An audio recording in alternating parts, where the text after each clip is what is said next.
जय श्री राम जी की। आज हम लोग सुनते हैं माता शबरी की कहानी। देखिए, कहानी तो हम लोगों ने बहुत बार सुनी है, लेकिन देखना ये होता है कि इस कहानी से हमने क्या सीखा, क्या पाया, क्या लिया, और लिया तो उसका प्रयोग कैसे किया, कहाँ करना था। कई संदेश समेटे हुए यह कहानी। देखिए, माता शबरी का जन्म शबर जाति में हुआ था। इनका नाम श्रमणा था और शुरू से ही इनका व्यक्तित्व तो अपने पूरे परिवार से, समाज से अलग था। इनके मन में तमाम कुछ कुरीतियों को लेकर के, बेकार के संस्कारों को लेकर के हमेशा से इनका मन इसका विरोधी रहा है। जब ये बड़ी हो गई, इनकी शादी का दिन आ गया, तो उस दिन देखा अपने दरवाजे पर कई जानवर बंधे थे। जंगली जानवर जैसे जो है भेड़, बकरियां, खरगोश, कुछ इस तरह के जानवर जिनके मांस खाए जाते थे। तो इन्होंने अपनी माँ से पूछा कि माता, ये आज कैसे जानवर यहाँ बंधे हुए हैं? तो माँ ने बताया कि बिटिया, कल तुम्हारा विवाह है और बारातियों के भोज की इस तैयारी है। उनको ये सारे पशु की बलि दी जाएगी और जो मांस होगा इससे सभी का भोजन तैयार किया जाएगा।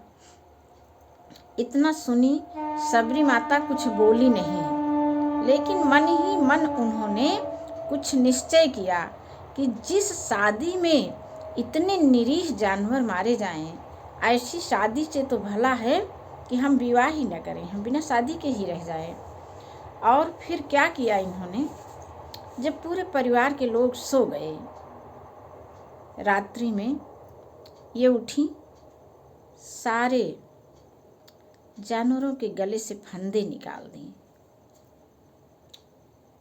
जैसे ही जानवरों के गले से फंदे निकले, वे सब भागने लगे जंगल की ओर, चले गए भागते हुए। अब ये सोच रही हैं कि मैं क्या करूं। पहली बात तो मैं घर में रुकती हूं तो पूरे परिवार की डांट सुबह तय है, और इनको लगेगा कि अब हम शादी की व्यवस्था कैसे करें, क्या खिलाएंगे पिलाएंगे। तो इन्होंने कहा कि मैं भी अब इस घर में ना रहूंगी। जानवरों के पीछे पीछे भी जंगल चली गई। रात्रि के घनघोर अंधेरे में घर छोड़ दी, गई वहाँ पर ऐसे ही कहीं गुफा उफा टाइप की देख करके उसी में ये रहने लगी। और आसपास देखा तो वहीं मतंग मुनि का आश्रम था, लेकिन भील जाति की होने के नाते ये सामने जो है पढ़ना नहीं चाहती थी, क्योंकि इस जाति को अछूत माना जाता था। उन लोगों की पूजा पाठ, तपस्या, हवन, ये सब देख करके इनको बहुत बहुत अच्छा लगता। छुप छुप के लगातार देखा करती। फिर क्या हुआ कि इन्होंने सोचा कि चलो हम इन सब की किसी प्रकार से सेवा करते हैं। अब यहाँ पर देखिए, सेवा भावना के द्वारा कैसे इन्होंने परम पद को प्राप्त किया, प्रभु को प्राप्त किया। उस प्रभु को प्राप्त करने का एक ही रास्ता है, सेवा भावना, सेवा भक्ति, सेवा नीति और ईश्वर स्मरण। इन्हीं दोनों का सहारा लेकर के माँ शबरी रहने लगी। और क्या करती, जिस रास्ते से मतंग मुनि नदी में स्नान करने जाते, रात्रि में ही उस रास्ते को बुहार करके बिल्कुल साफ कर देती थी। कोई कंकड़ कांटा कुछ भी वहाँ न रहने पाए, बिल्कुल साफ सुथरा रास्ता। जंगल से लकड़ियाँ बीन करके इनकी हवन के लिए छोटे छोटे गट्ठर बना करके उनके आश्रम के पास रख देती। खुद को नहीं दिखाती थी, अपना चेहरा नहीं दिखाती थी। और फूल सुबह उजाला होने से पहले ही ताजे ताजे फूल तोड़ करके दोने में भर करके वहीं रख देती थी। देखते गुरुदेव उन्हें अच्छा तो बहुत लगता, लेकिन कई दिनों देखा तो उनके मन में आया कि भला ये सब काम कौन कर रहा है, पता करना चाहिए। अपने शिष्यों से कहा कि आज भाई पता कर ही लेना कि इसे कौन कर रहा है। शिष्य जागे, रात्रि भर जागते रहे। देखा कि एक स्त्री ये सारे काम कर रही है। बताया गुरुदेव से। सुबह गुरुदेव स्वयं मतंग ऋषि शबरी माँ को खोजते हुए उनके पास तक गए और बुला के लाए अपने आश्रम में। कहा, तुम्हें इस तरह से इतनी सेवा भावना तुम्हारे मन में भरी हुई है, तुम्हें इस तरह से छुप के रहने की कोई ज़रूरत नहीं। तुम अभी और इसी समय चलो मेरे आश्रम में रहो। आश्रम में बुला तो लाए, लेकिन सब समय में सब काल में एक ही जैसी दशा। और भी जो ऋषि मुनि थे वे लोग इसका बहुत विरोध किए। लेकिन होता क्या है कि मन पर भरोसा चाहिए, मन में विश्वास चाहिए कि यह एक नेक कार्य है, नेक कार्य की पहचान होनी चाहिए। इसी पहचान के चलते मतंग मुनि पर ना असर पड़ा। शबरी माँ तो अब आ चुकी थी गुरुदेव के आश्रम में। गुरुदेव ने उन्हें राम नाम का मंत्र दिया और बताया कि यह मंत्र आप जपती रहना। एक दिन भगवान राम आपसे मिलने स्वयं आएंगे। उस दिन से माँ इनके आश्रम में रह करके नित्य पूजा पाठ के इंतजाम करना, झाड़ू बहारू करना, साफ सफाई की पूरी व्यवस्था देखना, ऐसे समय बीतने लगा। समय आ गया गुरुदेव के जाने का। माँ शबरी को बहुत दुख हुआ कि अब मेरा क्या होगा। लेकिन गुरुदेव ने कहा कि तुम्हारा कुछ नहीं होगा, तुम यहीं मेरी कुटिया में रहोगी। अब से ये तुम्हारी कुटिया हुई, तुम्हारा आश्रम हुआ। और माँ तुमको ढूंढते हुए भगवान श्री राम यहाँ आएंगे, जिन श्री राम के दर्शनों के लिए मैं इतने दिनों तक तरसता रहा और मैं उनके दर्शन के लिए वैकुंठ जा रहा हूँ। वे भगवान श्री राम तो तुम्हें ढूंढते हुए यहाँ आएंगे। आपको किसी प्रकार की चिंता की जरूरत नहीं है। बस फिर क्या था, माँ शबरी के कानों में बस वही एक शब्द गूंजता था कि भगवान श्री राम आएंगे मिलने। और उनकी तैयारी में, उनके इंतजार में वे हमेशा लगी रहती।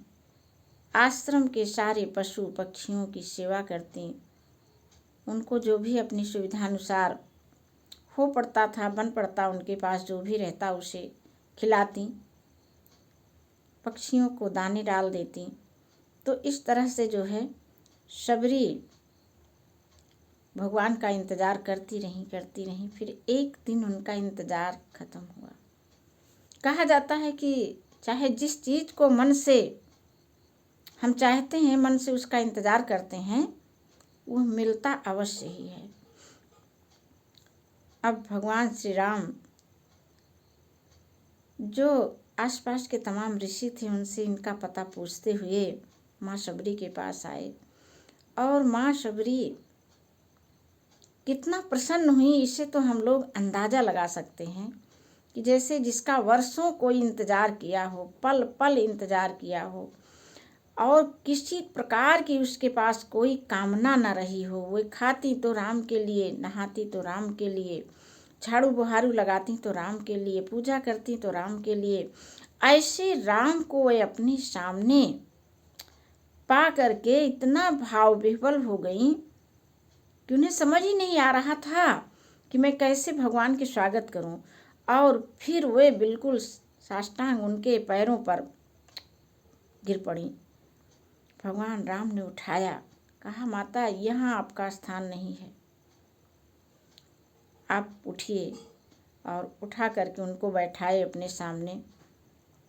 अब क्या था, कहा जाता है कि माँ नित्य जाती जंगल और वहाँ से बेर बिन करके लाती, और तो और उन बेरों को वह बुनती और चख लेती। ये मीठे हैं या खट्टे तो नहीं हैं ज़्यादा। चख चख करके सारे बेर चखे हुए,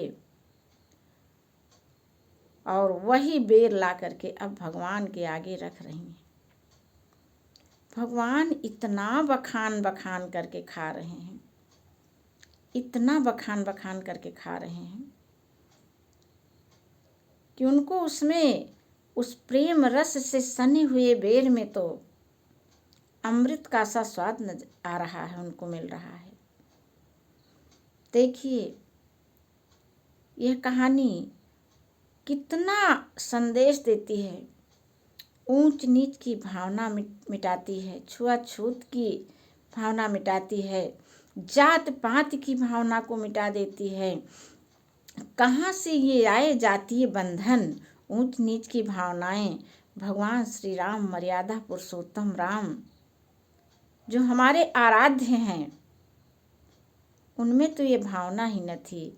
उन्होंने तो कहा कि मेरा तो एक ही नाता है, भक्ति का नाता। जो मेरी भक्ति करता है मैं बस उसी का हो जाता हूँ। वे तो एक ही नाता मानते हैं। तो आइए इस कहानी से हम लोग ये तमाम प्रकार की शिक्षाएं जो हैं, इनको हम सीखते हैं और अपने जीवन में उतारते हैं। और भगवान का नाम स्मरण और सेवा नीति, ये दो ऐसे रास्ते हैं, ये ऐसे तरीके हैं जिन तरीकों पर चल करके हम सारे ब्रह्मांड की सारी खुशियों को, सारे सुखों को अपनी तरफ आकर्षित कर सकते हैं। जय श्री राम जी की।